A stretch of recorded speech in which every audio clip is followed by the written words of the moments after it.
Welcome to r/EntitledPeople, where today we're covering our own subscriber stories. If you're new to this channel, please consider hitting that like, that subscribe, and maybe that notification bell as well. And if you'd like your story shared, don't forget to post it on r/daddycringe. A massive thank you to the members of our channel, which are on screen right now. And with that being said, let's get straight into today's stories. Much love, guys. Our first story comes from Morbid Cripple. EP thinks I can move my broken down truck. This is my first post and I hope you enjoy it. I watch a lot of Daddy Cringe / Mark narrations, r/ and Dark Fluff, and thought I would share my story. A little bit of backstory: I'm a wheelchair user due to a road accident a while back and only have one leg. I also have depression and anxiety, so I avoid people I don't know wherever I can, but will always be polite when I need to interact with someone.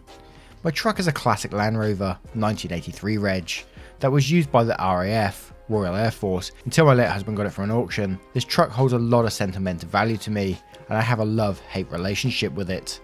A few years ago, my now hubby and I were on our way back from a military vehicle show in Kent. We were stuck in traffic on the largest car park in the UK, also known as the M25. There was a warehouse fire and smoke blowing over the motorway had caused there to be a closure for safety's sake. Add the fact that we were also suffering through a heat wave and my poor old truck started to suffer more than us. I pulled over to the hard shoulder and phoned for roadside assistance, and we knew it wasn't going to be a quick fix. The hubs had already been under the bonnet, hood, to have a check. This truck was my main car and worked very hard every day, and with having very little income it was patched together as best we could afford. But I digress. Knowing we were in for a wait and sitting in a very hot truck wasn't fun. Hubby got out my chair and I went to the back of the truck to get what little shade I could. Due to the traffic build-up, everything at this point was being directed off at the next junction. A few cars were using the hard shoulder to make a quick exit rather than wait on the main carriageway. One such woman in a nice Mercedes pulled up behind my poorly truck and rolled down her window and called out to me. I looked up, as by this time I've settled in to read my book and wait, ignoring everything around me. I'm used to waiting for the big yellow taxi at this point. She asked if I could move so she can get off the motorway, and I politely point out that the truck was broken and I couldn't move it. I meant I couldn't exactly push a truck that weighs over 2 tons and was fully loaded down with our camping equipment, as we had just spent a week in a field. Her reply was, "But I'm pregnant," like I was going to magically fix my truck so I could get out of her way. She had aircon in her car so she couldn't complain about the heat. I pointed out again that I couldn't help her as there was no way to move my truck until the tow truck arrived. I also pointed out that the hard shoulder was for breakdowns and not a quick exit, and she would just have to rejoin the traffic and go round us like everyone else. She again pointed out that she was pregnant, and at this point I was done. My tolerance for stupid had worn out, so I raised my voice a little. Not to shout and level, and told her I didn't give a shit. I can't move my truck with an engine that won't start. I rolled myself away towards my hubs as he was heading to see what was happening. I told him I'm done with this stupid cow and needed to remove myself before I lost it and made a scene, parking myself in front of my truck out of the way. A few minutes later he wanders back with a smile on his face and tells me she said to him after I left, and apparently I'm not a nice lady. All I could think of after that it must be wonderful in her world where people in wheelchairs can magically fix a broken car just because she needed to get home a little quicker. Sorry it didn't have a big scene, but I tried to avoid losing my temper at stupid and end up at their level. I hope you enjoyed this encounter I had with this stupid EP. I know what the M25 is like for you US folks. The M25, I can't think of an equivalent in the US, but it's basically a massive motorway which is around London. So it's just chaos all the time and it's just full of the biggest assholes you will ever see. Thank you so much, Morbid Cripple, for sharing your story.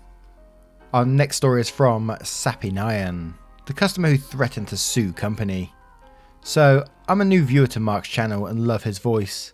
I'm also on mobile and at work, so do forgive any spelling / format / consistency errors or repeats of a section. I work at a call centre for an online / downloadable tax service. I don't do the taxes, I just help people with the product if they run into issues, need help installing, lost a code and stuff like that. There is no way to get in touch with our tax experts unless you pay extra, as they are more like freelance workers who work with us for the tax season. I've had a few people call the product line to find a tax expert. Most of them apologise and ask how to get in touch with the expert. No harm done. I have a couple of assholes who get all high and mighty, but I try to calm them down, or just hang up in frustration.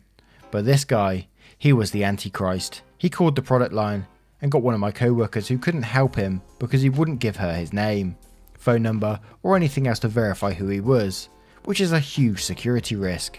He called back and I have the pleasure of answering. I tried to get out a greeting of, "Hi there, thank you for calling company. My name is Sappy. How can I help you today?" I only got as far as, "Hi there," before he starts screaming. It's not exact as this was a month ago, but I put our conversation in script form. Me, B, bastard. I say, "Hi there," and he cuts me off. I want to let you know that I'm extremely upset. I'm recording this call so I can make a YouTube video about how horrible this company is. I waited 40 minutes to talk to your colleague and she was too fucking R-word to help me. I waited 50 minutes to talk to you, so you better help me. I understand you're upset, however, the long wait is because this is the beginning of tax season, so we have a high volume of callers and only so many agents. Yelling and insulting people will not help us resolve your issue. Let's take a deep breath. Can you tell me your name, please? He says, "Yes, it's redacted. I already told your computer this. Why do I need to tell you?" I calmly, with my best customer service voice, "It's for security reasons. Can you tell me what you need help with today, please?" He says, "That's bullshit. It's me calling. I need a password reset, but the stupid fucking homeless idiot that helped me before wasn't able to help, so how can you help?" At this point, I knew I was going to have a lot of trouble with this guy, so I just decided to kill him with kindness.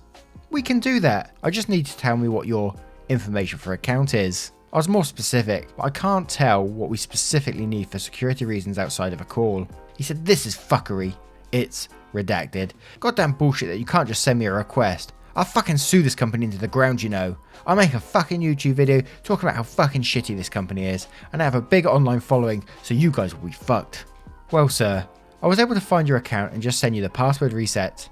He said, "Fucking finally. Look, can I have your first and last name and your employee number? I can't give you my full last name as a security issue, but I can give you my employee number." He said, "Good luck keeping your job after I talk to your manager." After that, he hung up. There was more offensive words thrown around about myself and my colleague, but I forget most of it. He left a horrible review, stating that we never helped him and refused him service and told him no. It's a good thing all calls are recorded. This guy's calls were listened to, and he is now no longer able to be a customer because of his abusive nature towards the agents. The worst part about it was, I was still training at this point, and it was only my second day taking calls. My coach let me take an early break because she could tell I was pretty upset about the whole ordeal because, at that point in time, I thought I was going to lose my job. But at the end of the day, the co-worker who got that guy, also only a second day, we had the same coach, and I was told that we both handled it really well. The coach and coach assistant lifted our spirits after the hard day, so that was nice of them. Despite this, I actually enjoy my job, and I've been working at it for a little over a month now. I've had a handful of bad customers, but I know how to deal with the bad customers now. I always hugely feel sorry for call centers, anyone that has to deal with customers over the phone, because it's like the internet. You know, they think they can say whatever they want and just get away with it, like effing and blinding at you. It's just not on, you know. Whenever I talk to someone over the phone, I always like, what if I was in that position? How would I deal with that person? And like, just treat them with respect. People who work on phones definitely shouldn't have to work that. They should be able to just hang up with them instantly. Just say, look, if you want to talk to us, you'd be a lot more polite about it, then call back. Otherwise, we're not talking to you. And it should be just that black and white, really. Our next story is from I'm an Ugly Pony 78. I hated my ex-boyfriend's sister. Konnichiwa. I love watching your videos, and I want to give you something that has bugged me for so many years. I'm not really sure if she's called entitled parents. I also thought it would be choosing beggars. Oh well, she's practically both. Sorry for the formats, mobile and all. Lol. Names changed to hide identities. I used to go out with a guy, we'll call him Coward. He was a kind and caring guy and was very generous in giving me gifts.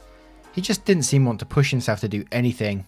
I don't really consider us a couple, since we really weren't doing what couples do. We just hang out once or twice every 2 to 3 weeks and barely talked. Now enough of him, we're here for his sister. Let's call her Evil Bench, EB for short. She's a mother by accident with the most cutest baby girl. We'll go with Gummy, cause she was pudgy and adorable like a gummy ear. Now Evie was not the most caring mother. She barely takes care of her child and will leave her alone with anyone she sees. She even yells and slaps her child on the hand, but soon will be her face. I wanted to call CPS, but hopefully someone will do it for me. She's already had run-ins with them. Here's a few stories from years of torment from her. Number 1, I've been to some birthday parties she hosts for Gummy at a place with cardboard pizza and the creepy looking mouse. Several times I watched, she would leave her child with someone to watch while she sits around on her phone, talk with someone or smokes. Did I mention she smokes? Oh, did I also mention she smoked while pregnant? Gummy would run around laughing and having fun while I, coward, or just anyone would watch her. I got so sick of it, I was tempted to go up to her and kick her ass out of the chair and watch her daughter. I even thought of leaving Gummy alone, so if something happens, it's EB's fault. But I loved her like my own, and actually helped her like a mother EB was supposed to be. I even heard that she was irritated at me for actually parenting her daughter. Oh, I'm so awful. My mum even told me just to let Gummy go, so something would happen and EB would be blamed. She didn't like EB either. Number 2, just like leaving a child alone, she would just force one of us, coward or me, ugly pony, into watching her. She'd just dump Gummy into her arms and walk away to do whatever. Occasionally if I was forced to watch her, I'd let Gummy watch Mickey Mouse on my phone, but I told her not to touch it since it was propped up to those pop-up button things. Once, I told Gummy she can't watch it anymore. After I told her not to touch my phone, EB picked her up and started baby talking saying, "Auntie Ugly Pony won't let you watch Mickey, huh? She's such a mean auntie, isn't she? She shouldn't take Mickey away from you." Like, EB, say what? I wanted to scream at her, but I'm too nice. 3, she would throw a tantrum over every little thing. She called me one day and told me she was furious at Gummy's preschool. I asked her why, and she said Gummy had her pictures taken, and once she got it, she called the school and started to berate them for the picture. She sent the picture to me, and I didn't see anything wrong at all. Gummy was just sitting pretty with a cute smile, but oh no. There was a small peck on the picture, camera flash or something, one tiny speck that's practically unnoticeable, and she started going off at the school demanding a retake. I'm not sure if other parents who are not entitled go through that, but if my baby had that speck that was barely noticeable, I wouldn't care as long as the picture was visible, no blurry, and the child was smiling. But with EB, she demanded a retake and had at least a 2-hour long rant on the phone with me about how utterly useless the camera guy was. I felt like my eardrum was going to explode then. So those were the few things out of many others about how EB was either entitled or choosing beggar. I'm no longer dealing with her, and I'm honestly glad I didn't marry into the family. She would have been an awful sister-in-law. But I hope you like this, and I'm sorry for being too confusing about the topics. I'm not good at spelling either. I really hope you enjoyed it, and please be safe, you and everyone out there. Our next story is from Lemon Lime Aardvark. Entitled Woman of Walmart gets tossed for breaking rules and hoarding. I absolutely give Mark permission to read this for his channel, if he's not fed up with entitled people panic plague shopping. This is a story that comes to me third hand from my stepsister, P, via my mother. It apparently happened sometime this week, April 4th to 10th. I'm tempted to mention the name of the town in Illinois that this happened in, but it's kind of a smallish town, and I don't want to accidentally out anyone and cause problems. Obviously, since I have this story third hand, I can't 100% guarantee its accuracy, but to the best of my ability. I tried to relay it to you the way my mum told it to me. P had gone to the local Walmart, I'm sure ominous music could be inserted here, to get some things. They've been out of toilet paper for ages, but she figured out she would check if they had any and get a pack if it was there. It is important to note that this Walmart had instituted a rule that only one person per household is permitted in the store at any one time. As P is heading towards the store from the parking lot, she sees 2 people, our entitled people, exit the same car and both go into the building. Each person grabbed a cart and they made a beeline to the paper product section. P was heading that way as well, so she's right behind them. But they're hurrying as much as they can and are ahead of her. By the time P gets to the aisle, these people are both ripping package after package of toilet paper off the shelf and loading their carts with as much as they can carry. It's like a game show or something. P is not the sort of person to swear a lot in public, but when she saw this display, she said in a very loud and exasperated voice, "Just what the fuck do you think you're doing?" The EPs look at P and basically ask her what her problem is. P points out the 1 per household rule, and they're going crazy clearing the shelves, and just what the fuck do they think they're doing? Well, P just cannot believe this panic shopping nonsense is still happening, and she's loud enough that it gets the attention of an employee, who comes over. Employee says, "What seems to be the problem here?" P says, "Are you going to let this," indicates EPs, "happen in your store?" E goes to the EPs and lets them know that the registers will not check them out due to the quantity of toilet paper they were taking. On confirming that the 2, in fact, are part of the same household, E gets the supervisor, who gets them back up and has both EPs escorted away from the store, and E starts taking toilet paper out of their carts and putting it back on the shelves. P was surprised, as she hadn't been really trying to get these folks kicked out of the store. She just wanted them to follow the same rules as everyone else and not shop like assholes. I'm sorry this story isn't thorough as it could be, since I heard it indirectly. I enjoy it when they get kicked out of stores, especially Walmart. I hear a lot about Walmart. We haven't got a Walmart over here. I think the equivalent, I think it's owned by the same group as Asda, but I don't think it's quite the same as your Walmart over there. Not by the sounds of it anyway, and from what I can see. But I love it when they get kicked out. So fair play to your sister. She did the right thing, stopping arsehole shoppers. And thank you for sharing your story. Our next story is from Hichtel. Mum's new boyfriend starts acting as if he would be my dad, and at first made her back him through smart lies, till he overplayed his hand big time. Satisfying karma at the end. Let me first give you some background so you get where people are coming from. My father has left a few years prior. Mum bought a small house from the money from the divorce, and as a few months before had gotten herself a boyfriend. At first I was truly happy she had moved on, but soon I realised she has fallen for some real piece of shit. Now you need to understand, my father was an alcoholic and a narcissist, so my mum's normal meter was truly broken. Anybody treating her halfway decent must have appeared like a Prince Charming to her.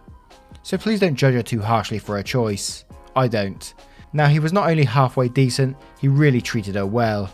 Though he was an a-hole to me. Brought her flowers, went out to eat regularly, etc. But what I realised, and she did not, was that he was a parasite. He had maybe $100 to his name, and his only income support was from the state, a couple of $100.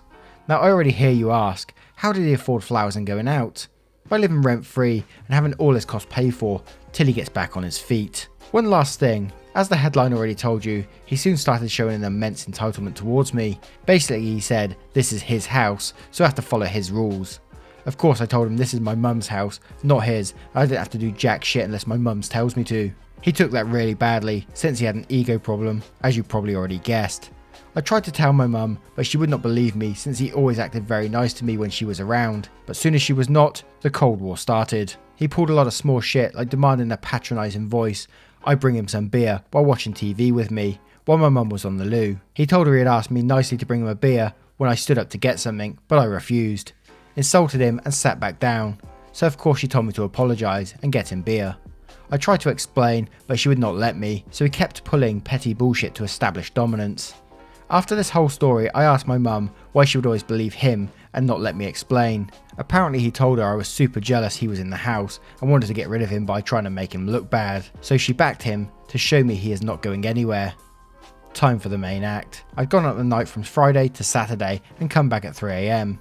My mum was gone over the weekend and he fucking exploded. How dare I disrespect him like that coming home this late? I told him calmly, he does not get to declare a curfew for me, and my mum allows me coming home this late. Which is true, provided I stay at a house of 3 specific people I am friends with, and whose parents' mums are friends. He flipped out even more and called me a dirty liar. He then gave me the classic, as long as you put legs under his table, and me being a smartass of course answered, this is my mum's and my house, you are a guest here. He screamed at me he's going to kick me out of the house, and I will not be allowed back till my mum returns. I screamed back he cannot do that since this is not his house. I threatened to call my mum. He, emboldened by her backing him up all the time, told me to just do that, but I better not lie to her and tell her exactly what is happening. I put her on speaker and told her, he's trying to kick me out of the house till you come back Monday. It was Saturday. She did not believe me and told me to put him on the line.